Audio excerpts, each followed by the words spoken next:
ఇదిగోండి సార్, మీ ఇంటి అద్దె. గెస్ట్గా వచ్చిన వాడు నువ్వు అద్దె డబ్బులు ఇస్తున్నావేంటి? ఇక నుంచి నేను గెస్ట్ని కాదు సార్, వాళ్ళతో పాటు నేను ఇక్కడే ఉండబోతున్నాను. నిన్ను చెరగొట్టేశారా? రేయ్, ఈ డబ్బులు నీకు ఎలా వచ్చినాయో నాకు తెలియదు, కానీ నీ చేతిలో డబ్బులున్నాయి. ఇవి తీసుకుని వెంటనే మీ ఊరు వెళ్ళిపో. వీలుగా ఉంటే వాళ్ళని కూడా తీసుకెళ్ళిపో. అలా అనకండి సార్, త్వరలోనే వాళ్ళందరూ మంచి పొజిషన్కి వస్తారు. అప్పటి వరకు నేను ఇక్కడే ఉండాలనుకుంటున్నాను. ఏంటొచ్చేది? ఎన్నాళ్ళు సాధించలేంది ఇప్పుడు వాళ్ళు ఇంకా పీకేదేంటి? ఆ ఎదవలకు అంత సీన్ ఏం లేదు, వాళ్ళ సత్తా అంతే. పొరపాటు పడుతున్నారు సార్. అడవిని తగలపెట్టే శక్తి ఒక చిన్న అగ్గిపుల్లకున్నా దాన్ని తీసి వెలిగించడానికి ఓ చేయి కావాలి. రాయిలో కూడా దేవుడు ఉంటాడు, కానీ దానికి రూపం ఇవ్వడానికి ఓ శిల్పి కావాలి. అదేవిధంగా ఎంత టాలెంట్ ఉన్నా దాన్ని నిరూపించుకోవడానికి ఒక చిన్న అవకాశం దొరకాలి. అలాంటి అవకాశం వాళ్ళకి దొరికే వరకు వాళ్ళని ఆదరించడానికి కూడా ఎవరూ లేరు. కనీసం ధైర్యం చెప్పడానికైనా ఎవరైనా కావాలి కదా సార్. అసలు నీకేం తెలిసిన వాళ్ళని సపోర్ట్ చేస్తున్నావురా? నీకు ఈ కాంపౌండ్, అందులో ఉన్న ఈ ముగ్గురే తెలుసురా. కానీ హైదరాబాద్ లో ఇలాంటి కాంపౌండ్లు ఎన్ని ఉన్నాయో, ఆటలో ఇలాంటి వాళ్ళు ఎంతమంది ఉన్నారో నాకు తెలుసు. నాయనా, చాలా మంది ఏదో పొడిచేద్దామని తల్లిదండ్రుల మాటలు వినకుండా ఇక్కడికి వచ్చి ఏమీ దొరక్క పూటకి ఠికానా లేకుండా లాటరీ కొడుతూ నీలాంటి అమాయకుడు కనపడితే ఆడిని ఆహా ఓహో అని పొగిడేసి ఆడి దగ్గర ఉన్నటువంటి చిల్లర కూడా కొట్టేసి తాగుళ్ళు తందనాలు చేసి చివరికి ఆడిని కూడా అలలో కలిపేసుకుంటారు. నీకది అవసరమా? మీరే కాదు సార్, మీలాంటి వాళ్ళు చాలా మంది కూడా నలుగురు కుర్రాలు కరిస్తే తాగి తందనాలాడతారని, అమ్మాయిల వెంట తిరుగుతారని అనుకుంటుంటారు. కానీ ఈ రోజు లేరు సార్. వాళ్ళు అనుకుంటే ఓ చరిత్రని సృష్టించగలరు. ఏ సార్, అందరూ నోరు విప్పితే మాకు తెలియదా అని అడ్వైస్లు ఇవ్వడానికి రెడీ అయిపోతారే? ఎప్పుడైనా వాళ్ళ ఆశయాలేంటి, వాళ్ళు ఎందుకు ఇలా కష్టపడుతున్నారని ఒక్కసారైనా ఆలోచించారు సార్? జీవితం అనేది ఒక సముద్రం లాంటిది. మనందరం ఒడ్డు నిలబడి వేడికి చూస్తున్నాం, కానీ వాళ్ళు ఆ సముద్రాన్ని ఎత్తున్నారు. సముద్రం లోపలికి వెళ్ళిన వాళ్ళు తిరిగి రారని మీలాంటి వాళ్ళ నమ్మకం, కానీ ముత్యాలతో తిరిగి వస్తారని మాలాంటి యువకుల నమ్మకం. సార్, నిచ్చెనెక్కేవాడిని చూసి అలా ఎక్కొద్దు ఇలా ఎక్కొద్దు అని కబుర్లు చెప్పే బదులు వాడు ఎక్కే నిచ్చెని కొంచెం కదలకుండా పట్టుకుంటే ఆ ధైర్యంతో వాడు ఇంకా ఫాస్ట్గా ఎక్కేస్తాడు కదా సార్.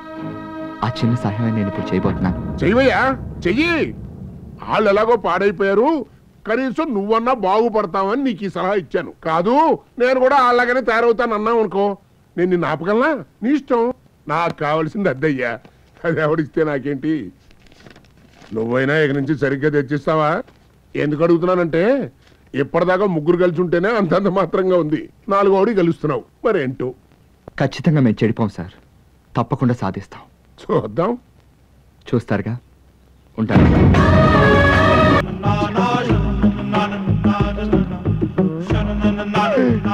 మంచి వయసులో ఉన్నాడు కదా, నీరసం వచ్చి వెళ్ళిపోయింటాడు. హలో, హౌస్ రెంట్ ఎలాగో ఇవ్వట్లేదు, హౌస్ ఓనర్ కి రెస్పెక్ట్ కూడా ఇవ్వరా? నీ అబ్బా ఎన్నిసార్లు తలుపు కొట్టాలరా? సార్, ఇది మీ ఇల్లు, మీ తలుపు, మీ ఇష్టం వచ్చిన సార్లు కొట్టుకోండి సార్, దాన్ని ఏ ఎదవ ఆపలేడు సార్. అద్దిచ్చే దిక్కు లేదు కానీ ఈ ఎటకారాలకి ఏం తక్కువ లేదు. అయినా నీలాంటి బేవర్స్ గాళ్ళకి ఇల్లు అద్దెకిచ్చాను చూడు, అందుకు నా చెప్పుతో నేనే కొట్టుకోవాలి. చెప్తాడు కానీ ఎప్పుడు కొట్టుకోడు. ఏంట్రా, నేను ఇక్కడ బాగుతూ ఉంటే నా డెడ్ బాడీ ముందే నువ్వు మౌనం వహించినట్టుగా పూజేంటి? మాట్లాడో. మీ తప్పుని మీరే తెలుసుకుని మీకు మీరే కొట్టుకుంటానంటే మధ్యలో ఆపడానికి నేనేమను సార్? కొట్టేసుకోండి సార్.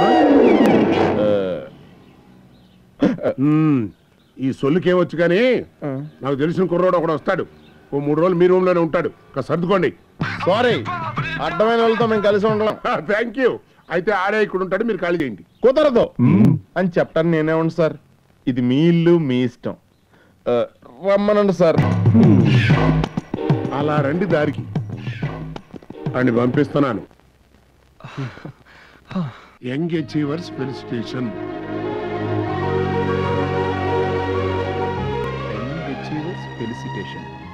ఇది మన రాజా ఫంక్షన్ రా, మనం ఖచ్చితంగా అటెండ్ అవ్వాలి. ఓకేరా, తప్పకుండా వెళ్దాం.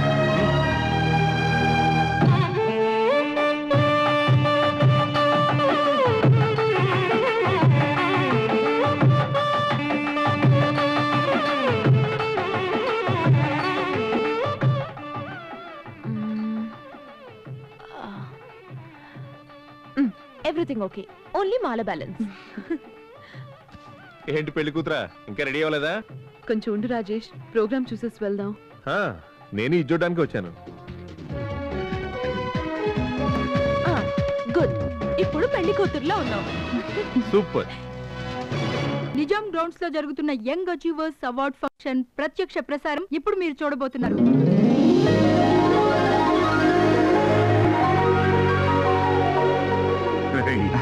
నువ్వు చెప్పినట్టుగానే ఈ స్టేజీ ఈ జనం భలే గ్రాండ్ గా ఉందిరా.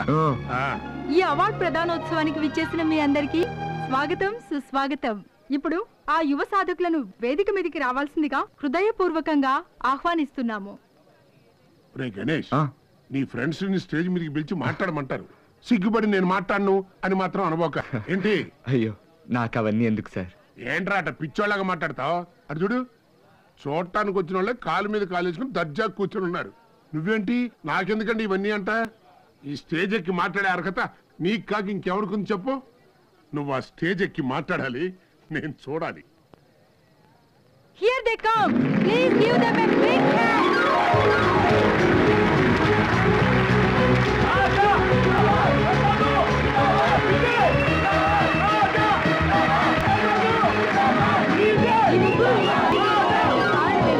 వారి మాటల్లోనే విందాం. ముందుగా ఈ రాజా మాట్లాడతారు. వాడే బాబాయ్.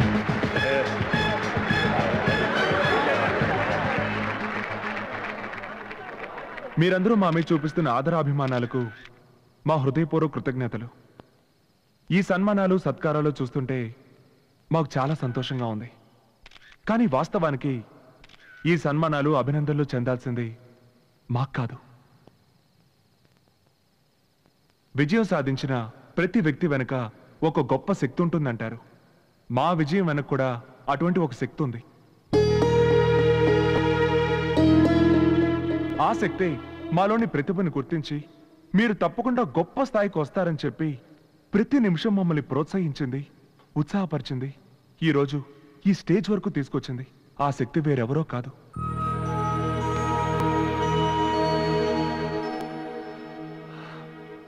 మా అమ్మ నాన్న.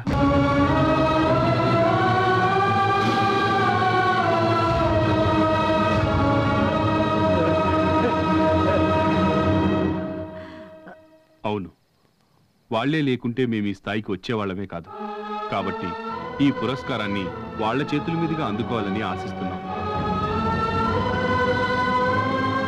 రండి పిన్ని. నాన్న మీరు కూడా.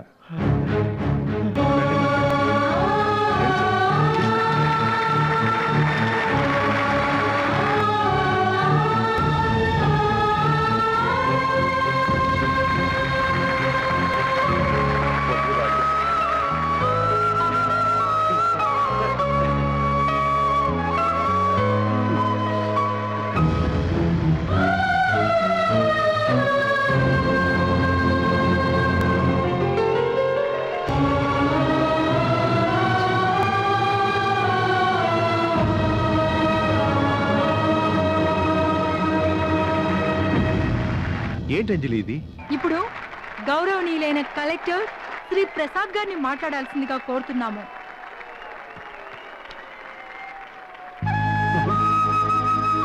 ఇలా రాత్రికి రాత్రి మారిపోయారేంట్రా? ఏంట్రా ఈ అన్యాయం?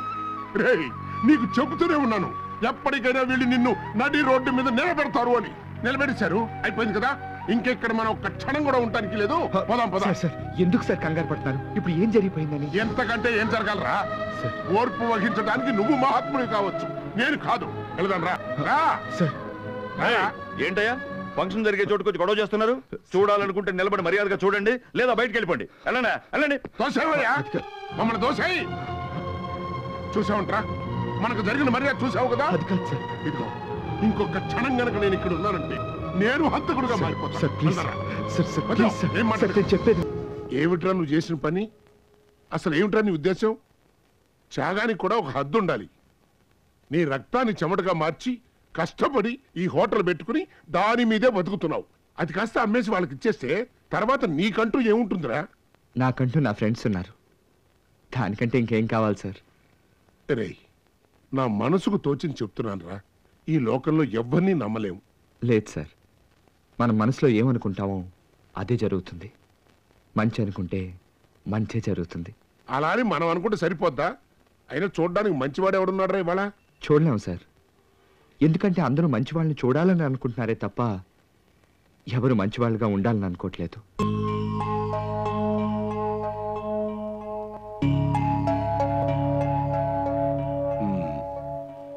ఏదోరా, నీ మంచి కోసం చెప్పాను.